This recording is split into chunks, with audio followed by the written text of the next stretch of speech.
Kabut tipis menuruni lereng Subang, menyelimuti pepohonan pinus di sepanjang jalan menuju Ciater. Tahun itu 1956. Aspal belum selebar sekarang, hanya jalur sempit berliku yang menjadi urat nadi penghubung antara Bandung dan Subang. Suara mesin oplet terdengar sayup, memecah keheningan sore. Di balik kemudi, duduklah Emen, sosok yang dikenal warga sebagai supir yang supel, murah senyum, dan tak pernah menaikkan tarif meski penumpang membayar dengan uang pas-pasan. Jaket lusuhnya sudah menjadi ciri khas, dan rokok kretek yang selalu terselip di bibirnya adalah teman setia setiap perjalanan. Hari itu, ia mengangkut 3 penumpang. 2 lelaki duduk di bangku belakang, seorang wanita parubaya di depan. Sepanjang jalan, mereka hanya bertukar basa-basi singkat. Angin gunung yang dingin membuat semua lebih memilih berdiam diri, mendengarkan deru mesin dan denting ranting yang jatuh di atap oplet. Ketika matahari mulai condong, langit mendadak berubah muram. Awan kelabu berkumpul dan kabut merayap cepat seperti hewan lapar yang menyelimuti tanjakan curam. Pandangan ke depan hanya tersisa beberapa meter. Emen mengurangi kecepatan. Matanya awas mengamati tikungan tajam yang menunggu di depan. Namun di tengah salah satu tanjakan paling terjal, roda oplet tersendat. Suara mesin meraung, lalu mati. Emen memutar kunci berulang kali, tapi mesin menolak hidup. Dengan napas berat, ia keluar, menempikan badan kendaraan dan membuka kap mesin. Uap putih mengepul, bercampur dengan aroma bensin yang pekat. Angin membawa suara samar, seperti bisikan, namun terlalu jauh untuk dipahami. Emen mengangkat kepala, memandang sekeliling. Tidak ada siapa-siapa, hanya kabut yang semakin pekat dan pepohonan tinggi yang bergoyang diterpa angin. Saat ia kembali fokus memeriksa mesin, langkah kaki terdengar mendekat dari arah belakang. Salah satu penumpang turun tanpa bicara. Sepatu kulitnya menjejak kerikil, pelan tapi mantap. Emen belum sempat menoleh, karena di pikirannya hanya ada satu hal, memastikan semua selamat dan perjalanan bisa dilanjutkan. Ia tidak tahu, sore itu adalah perjalanan terakhirnya. Sebuah dorongan tiba-tiba membuat tubuh Emen terhuyung.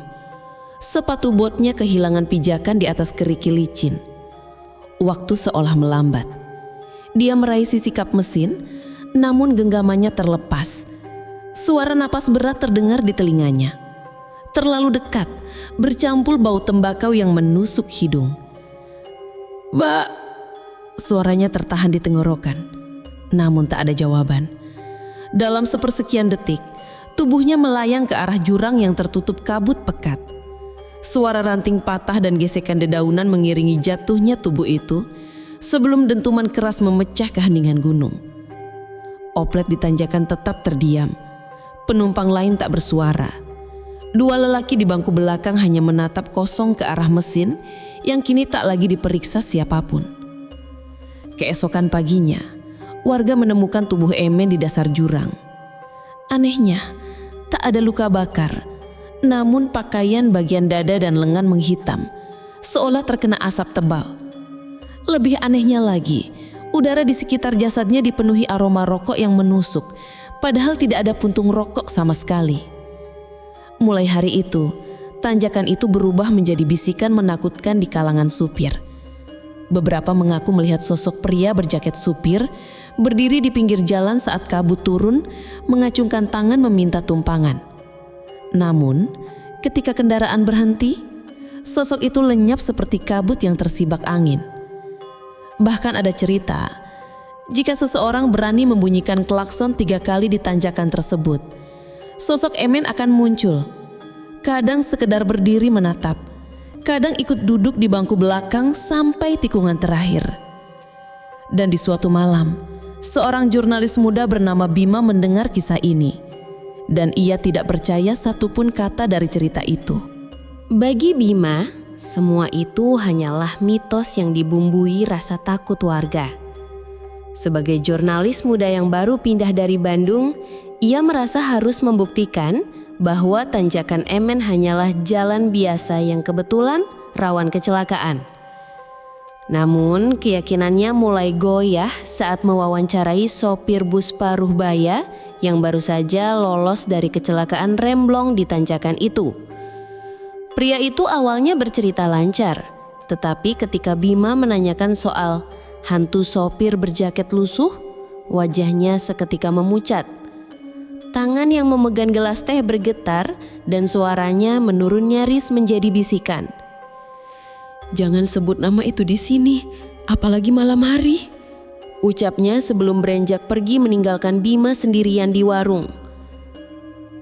Keanehan tak berhenti di situ. Saat mencoba mencari narasumber lain, Bima mendapati sebagian besar sopir menolak diwawancarai. Ada yang hanya tersenyum kaku, ada pula yang langsung memalingkan wajah. Bahkan seorang tetua desa mendekatinya diam-diam, memberi nasihat yang terdengar seperti peringatan. "Kalau kau ingin pulang dengan selamat, jangan coba bunyikan klakson 3 kali di tanjakan itu. Jangan sekalipun." Namun rasa penasaran Bima justru semakin besar. Ia menghabiskan berhari-hari mengamati lalu lintas dari tepi jalan, mencatat waktu kecelakaan yang pernah terjadi, bahkan memotret kabut yang turun mendadak di sore hari. Di tengah penelusurannya, ia bertemu Darto, tukang ojek lokal yang terkenal nekat. Berbeda dari warga lain, Darto mau bercerita. Suaranya pelan tapi penuh keyakinan saat ia berkata, "Kalau kau mau tahu kebenarannya, kita harus datang malam-malam dan lakukan pantangan yang orang-orang tak berani coba." Bima terdiam. Jantungnya berdegup lebih cepat. Ia sadar untuk menemukan jawaban, ia harus siap menghadapi sesuatu yang mungkin tak bisa dijelaskan oleh logika. Malam itu udara di lereng Subang terasa lebih dingin dari biasanya. Bulan separuh menggantung di langit. Cahayanya redup bertutup awan tipis. Bima duduk di jok belakang motor Darto, keduanya membawa senter dan kamera kecil yang tergantung di leher.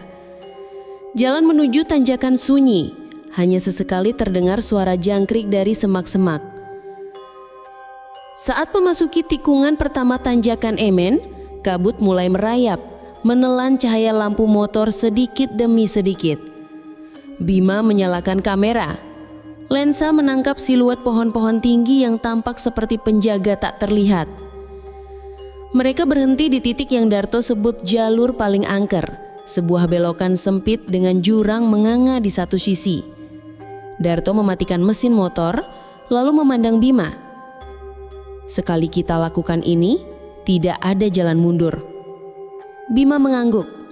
Tangannya dingin, namun rasa penasaran mengalahkan rasa takut.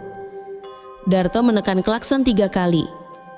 Sekilas tak ada yang terjadi, tapi dalam hitungan detik, kabut menebal begitu pekat hingga pandangan hanya tersisa beberapa langkah di depan.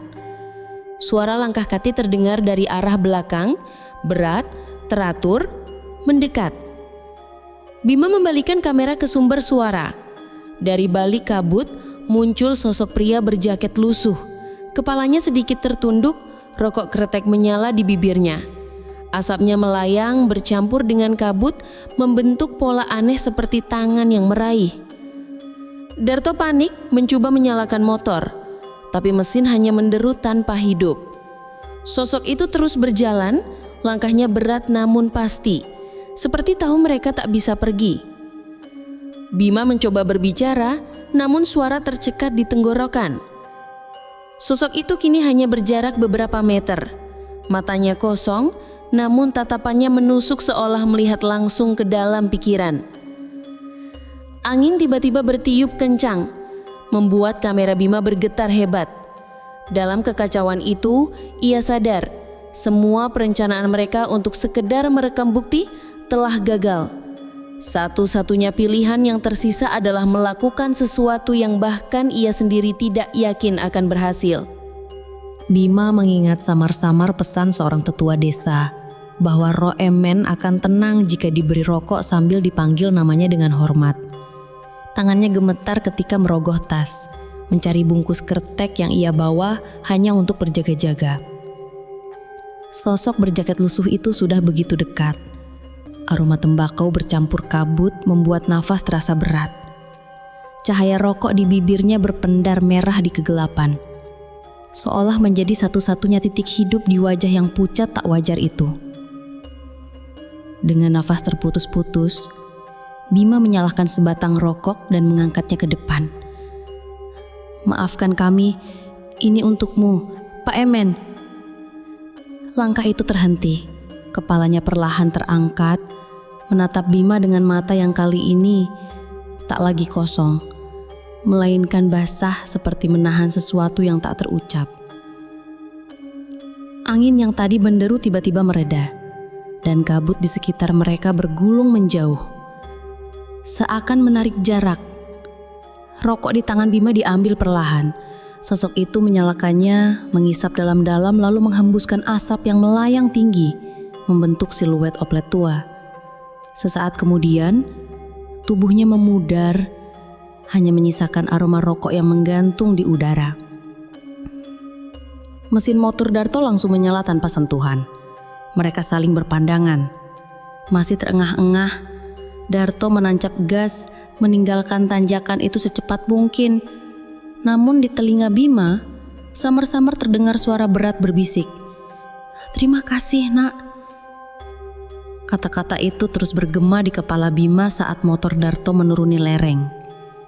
Meski kabut mulai menipis, suasana di sepanjang jalan tetap terasa aneh, seolah hutan di kiri kanan mereka ikut mengawasi. Aroma rokok masih menempel di jaketnya, padahal angin gunung bertiup kencang. Mereka tiba di desa dalam keadaan lelah dan pucat. Darto memilih langsung pulang tanpa sepatah kata pun, meninggalkan Bima di depan penginapan.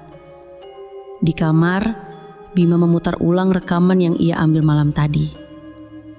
Gambar-gambar kabut, siluet pohon, dan sesosok bayangan berjaket lusuh muncul jelas di layar. Namun wajahnya samar, seperti terhapus oleh kabut itu sendiri. Ketika sampai pada momen ia menyerahkan rokok, layar kamera bergetar dan suara berbisik, "Terima kasih, Nak," terdengar lebih jelas daripada yang ia ingat.